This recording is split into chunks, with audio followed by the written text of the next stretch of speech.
민정수석에 대한 많은 의혹들이 제기되고 있는데 청와대가 전혀 꿈쩍도 하지 않는 이런 모습 여러 번 지적했습니다. 신임 경찰청장은 음주운전을 사고를 내고 신분을 속여서 오늘날의 경찰청장 자리까지 올라왔습니다. 의혹투성이 인사들로 청와대와 사정기관을 채울 것인가 묻고 싶습니다. 대한민국 보수에 그렇게 인물이 없습니까? 아니면 이 정도 의혹은 아무것도 아니라고 하는 그러한 기준이 대한민국 보수의 기준입니까? 보수야말로 더욱더 엄격한 도덕적 가치를 중시하는 원래 그 집단 아니었습니까?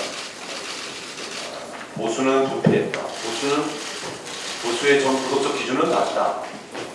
이런 정식을 박근혜 대통령 임기 중에 만들고야 말겠다고 하는 것인지 이해할 수가 없습니다. 국민과 맞서는 그 오기와 불통의 국정운영 방식은 결코 국민들 속에서 받아들여질 수 없다는 점을 다시 한번 강조합니다. 레임덕은 권력기관을 자기의 충성을 다하는 사람을 가득 채우는 데서 막을 수 있는 것이 아니라 국민의 강력한 지지 속에서 레임덕이 방지될 수 있는 것입니다. 국민의 지지는 떠나가는데 의혹투성이의 충성형 인사들로만 자기 주변을 채우려고 해서 레임덕이 지켜지는 것이 아니라는 점을 정말 진실된 마음으로 충고하고자 합니다. 대통령의 귀가 있다면 들으시기 바랍니다. 청문회 없이 국민 세금을 쓰자는 그러한 태도도 오만한 태도입니다. 국민들이 내는 그 한 푼 한 푼의 세금을 그 부실기업과 부실은행에 수조 원씩 함부로 쓰도록 권력자들에게 허용한 적이 없습니다. 그들은 국민의 돈을 왜 그렇게 물 쓰듯이 함부로 결정했는지 국민에게 보고할 의무가 있습니다.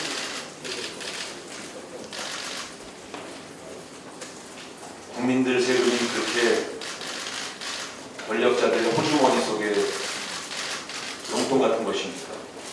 국민의 세금을 소중히 여길 줄 모르는 정책 결정권자들도 자격이 없습니다. 문제는 그들이 국회에 와서 국민들에게 해명하고 자신이 왜 그렇게 그런 결정을 내렸는지를 보고하려고도 하지 않는다는 것입니다. 이것 역시 오만한 보수 권력자들의 태도입니다. 규탄하지 않으시오. 세 번째, 지금 이 시간에도 눈물을 흘리고 있는 세월호 유가족, 백남기 농민의 가족과 농민들, 이들의 주장에 대해서도 모르쇠로 일관하고 있습니다. 눈물을 흘리는 국민들은 안중에도 없습니다. 왜? 그들은 힘이 없으니까. 오만과 불통, 의혹투성이의 충성파들을 자기 옆에 채워놓고 국민의 세금을 펑펑 쓰고서도 그들을 비호하고 억울한 처지에 눈물을 흘리는 국민은 모르쇠 하는, 이것이 바로 박근혜 정권의 현 모습입니다. 야당은 이대로 넘어갈 수가 없습니다. 반드시 진실을 밝히고 무엇이 문제였는지 문제점을 따지고 나서야 국민 세금을 쓸 수 있도록 허용할 것입니다.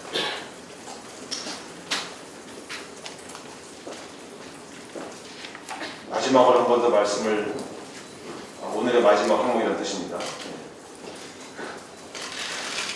정국을, 이렇게 꽉 막힌 정국을 풀 조정력이 부족한 여당 지도부에 대해서도 제가 좀 한마디 하고 싶습니다.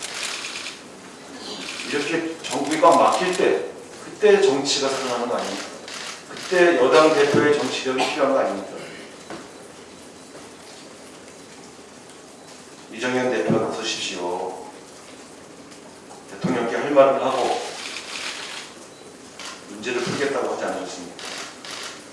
왜 뒤에 숨어 계십니까? 이런 꽉 막힌 정국을 해결해 달라고 제가 호소 또 합니다. 친박 실세 정국을 풀기 위해서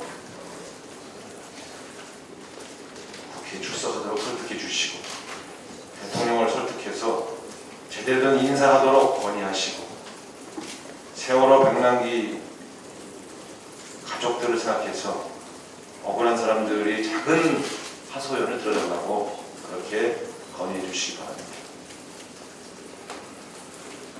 이상입니다. 네, 다음은 연재일 정치계장의 발언이 있으시겠습니다. 예, 현재 논란이 되고 있는 그 추경 문제, 이것은 조선업의 위기와 구조조정을 위한 정부의 대규모 재정 지원을 위한 것입니다. 그리고 이런 사태가 왜 생겼느냐에 대해서 다시 한번 짚어볼 수밖에 없습니다. 이런 사태는 무능한 정치 권력과 부패한 경제 세력이 만들어낸 합작품이 아니냐, 이렇게 지적하지 않을 수 없습니다. 이런 사태가 발생한 원인 규명 없이 다시는 이런 일이 발생하지 않도록 하겠다는 국민에 대한 약속을 할 수 없는 상태에서 무조건적인 재정 지원은 있을 수도 없고 국민들이 용납하지도 않을 것이라고 생각합니다. 조선 3사 중에서 현대중공업이나 삼성중공업에 비해서 유독 사실상의 국가 소유인 대우해양조선의 부실과 부채가 심하다는 것이 이것을 증명하고 있습니다. 추경은 청문 과정에서 그 원인과 해법을 진단하는 것을 전제로 여야정 민생정책협의회에서 합의하고 추진되고 있는 것입니다. 당시 의사결정 과정에 참여한 증인이 한 명도 출석하지 않은 상태에서 현재 경영진만이 참석한다 하는 그런 추경을 한다는 것은 무의미하다는 것을 국민 모두가 알 것입니다.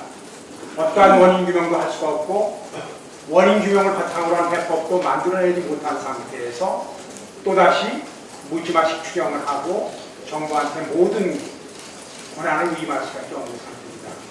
정치권에서는 국민들 앞에 이 돈이 어떻게 쓰여서 다시는 이런 일이 나지 않도록 하겠다는 그런 약속을 할 수 없는 상태가 될 것입니다. 새누리당도 그렇고 정부도 그렇고 공자당도 그렇습니다. 당초에 합의한 대로 제대로 된 청문회를 한 후에 청문을 바탕으로 정부가 국가의 재정 지원을 받아서 착실하게 구조조정을 실시하고 다시는 이런 일이 없도록 하겠다는 국민들의 확신을 받을 수 있는 그런 추경과 청문이 전제되어야 된다는 것을 다시 한번 말씀드리겠습니다. 두 번째는 구글의 그 지도 반출에 대한 문제입니다.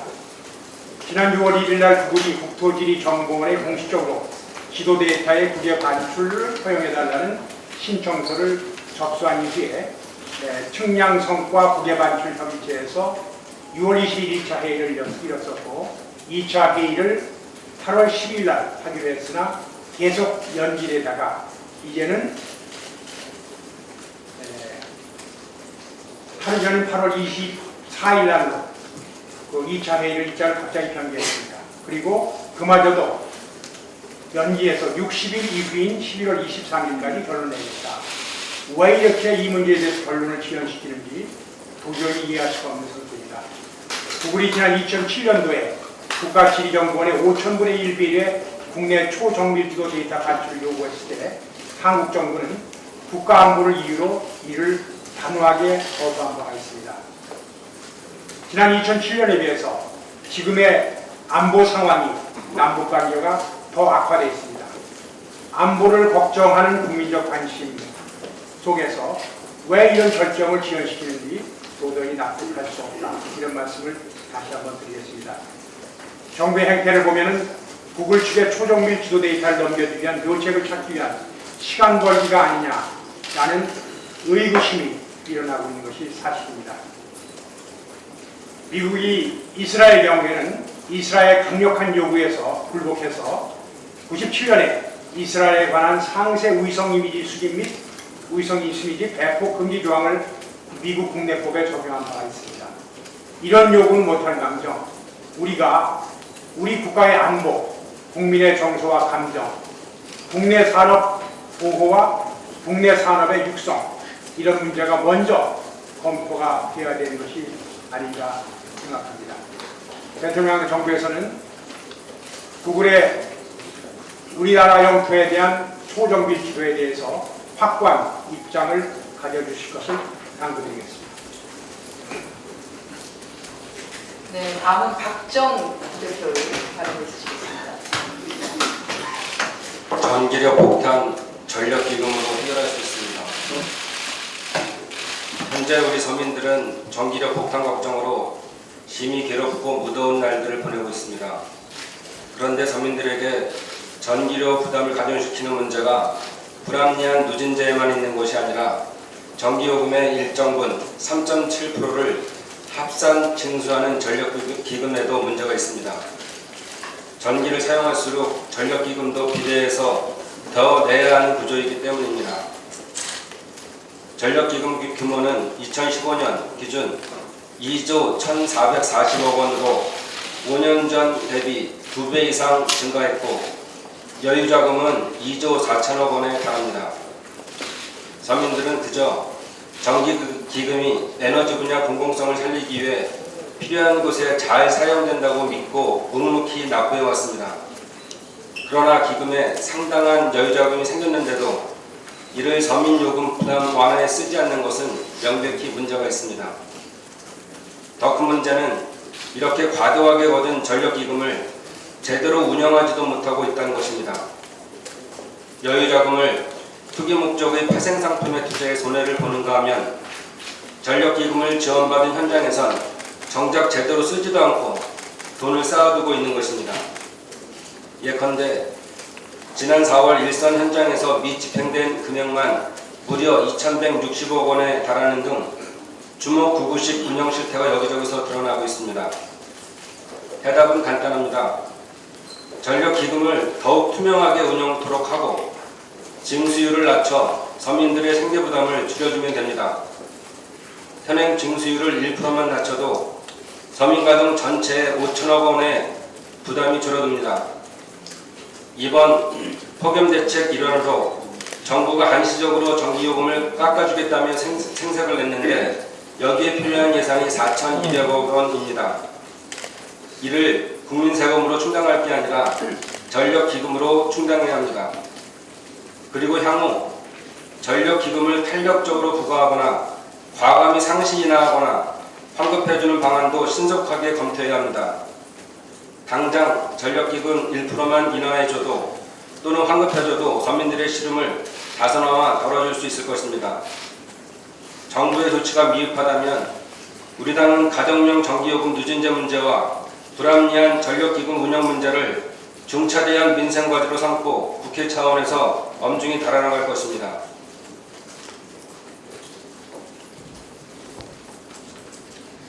네, 감사합니다. 다음은 김한정 의원님의 발언이 있으시겠습니다.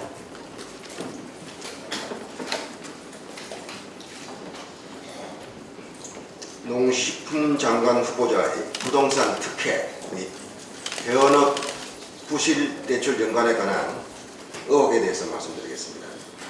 김재수 농식품부 장관 후보자는 2007년부터 2014년까지 7년간 용인 소재 93평 아파트에서 전세 1억 9천만 원에 거주한 것으로 되어 있습니다.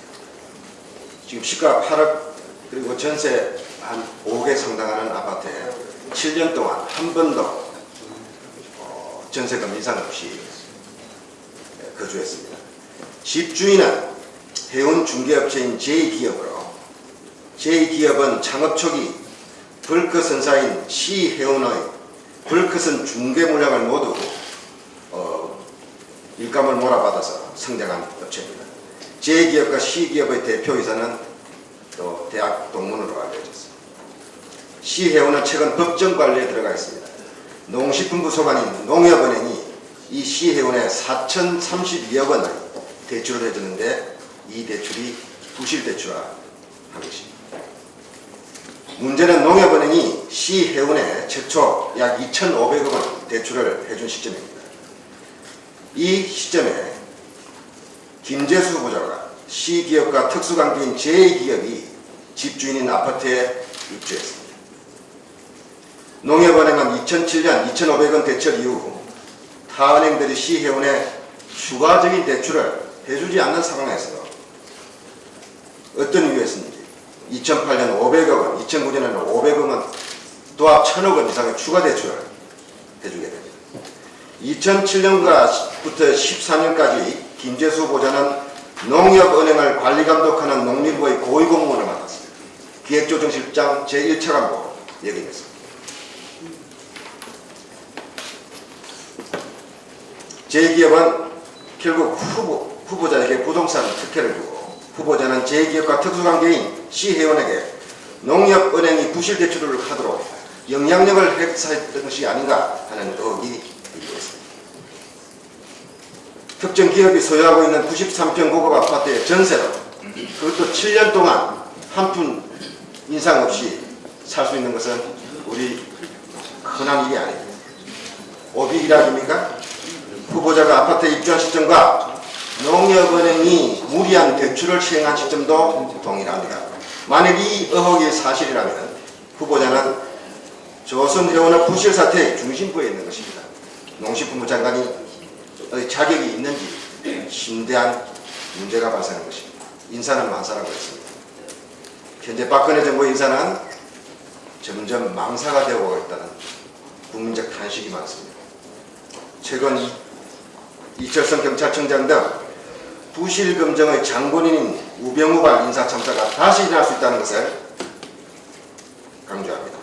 김재순 농식품부 장관 후보자는 이러한 부동산 특혜와 회원업 부실대출 관련 의혹에 대해서 납득할 수 있는 해명을 해야 할 것입니다. 네, 감사합니다. 저 전세 살고 있는데 그렇게 싼 전세 있으면 저에게도 좀 얘기 좀 해주시면 감사하겠습니다. 네, 다음 김병욱 의원님 발언 있으시겠습니다. 네, 안녕하세요. 기억 공부라. 예, 조윤선 문화체육관광부 후보자에 대해서 한 말씀 드리겠습니다. 조윤선 문체부 장관 후보자의 재산 신고액은 52억입니다. 여가부 장관 당시 2013년 재산 총액 46억 9천만 원보다 약 5억 원이 증가했습니다. 조 후보자가 여가부 장관으로 임명된 이후 문체부 장관 후보자로 지명된 올해 8월까지 신고자료 등을 바탕으로 배우자와 합산한 수입 총액은 34억 9천만 원입니다. 그리고 세금은 11억입니다. 따라서 세금을 제외한 총 수입액은 23억 4천만 원으로 늘어난 23억 4천만 원으로 약 5억 1천만 원이 늘어났습니다. 그러므로 3년 8개월간 총 소비액은 18억 3천만 원으로 내년 5억 원가량 지출한 것으로 추정됩니다. 하지만 조 후보자가 제출한 자료에 따르면 신용카드, 직불카드, 현금 영수증을 발행한 금액은 2013년 6천만 원, 14년 5천만 원, 15년은 15도 가지 않았습니다. 그리고 배우자는 1억 2천만 원입니다. 두 분이 다 합치면 고작 2억 3천만 원밖에 되지 않습니다.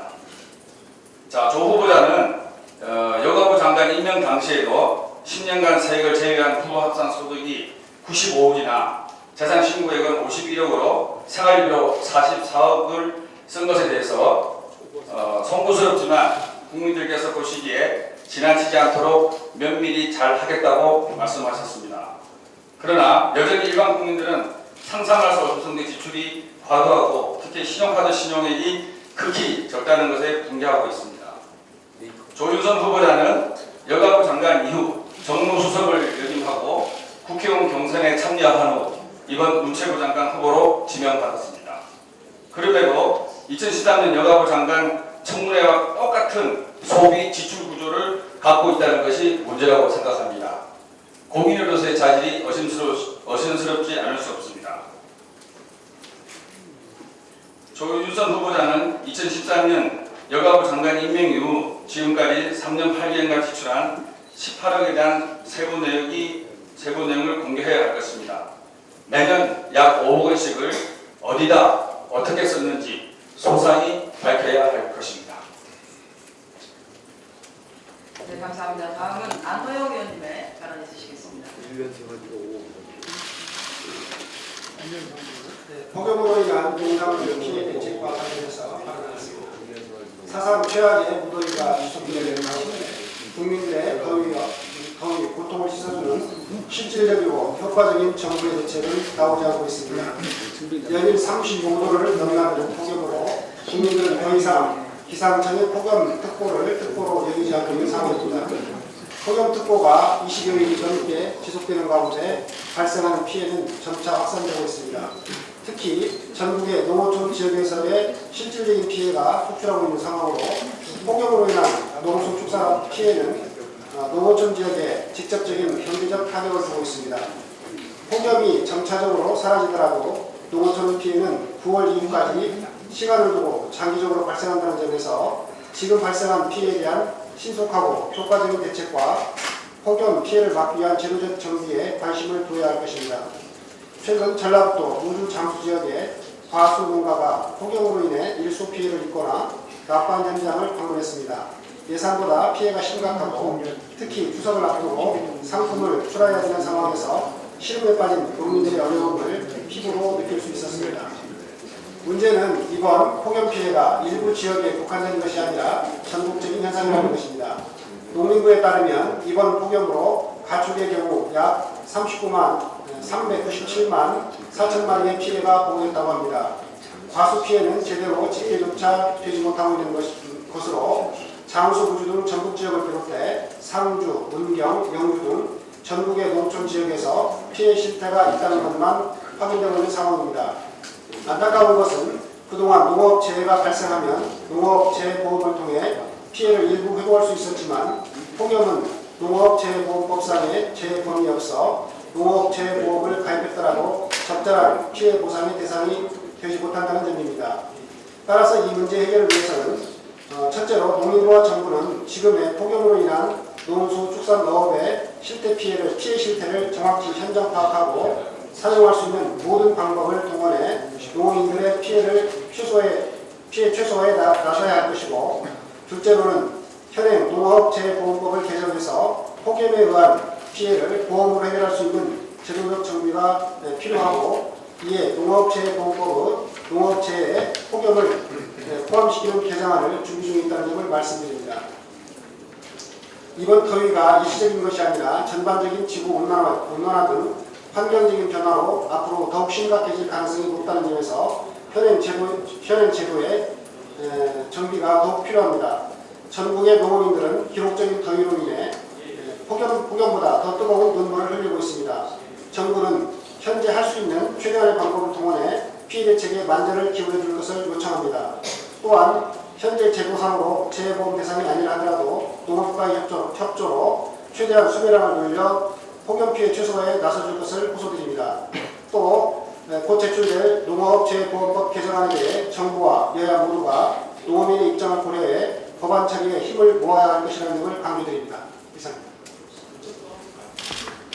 네, 저도 말씀드리겠습니다.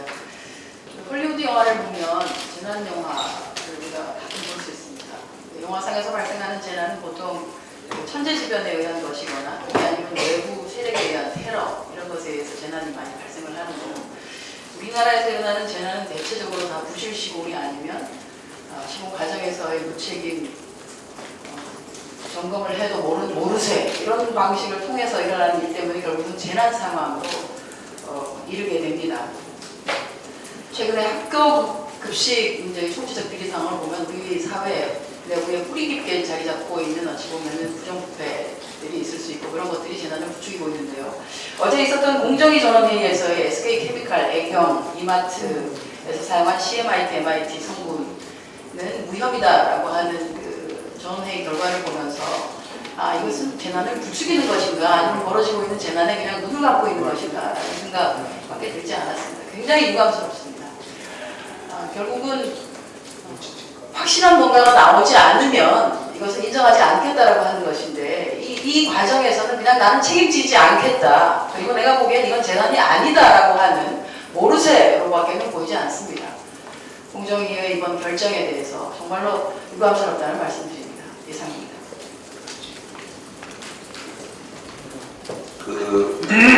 끝나기 전에 지금 김한정 의원과 김병호 의원이 말씀한 신임 장관 후보자들의 의혹 93평 아파트를 1억 9천의 전세금에 7년간 변동 없이 살 수 있다. 이게 과연 우리 서민들에게 장관 후보자로서 용인될 수 있는 문제인가? 또 1년간 생활비가 5억이었다. 이게 과연 가능한가요? 아무리 이게 돈을 뿌리고 살아도 5억은 없을 것 같은데 이게 얼마나 좋은지 뭔지 모르지. 부럽기 짝이 없습니다만 왜 이런 분들만 골라서 장관 후보자로 내정을 하는지 진짜 민정수석한테 한번 물어보고 싶어요. 왜 이러시는지, 예, 정말 왜 이러시는지 알 수가 없네요.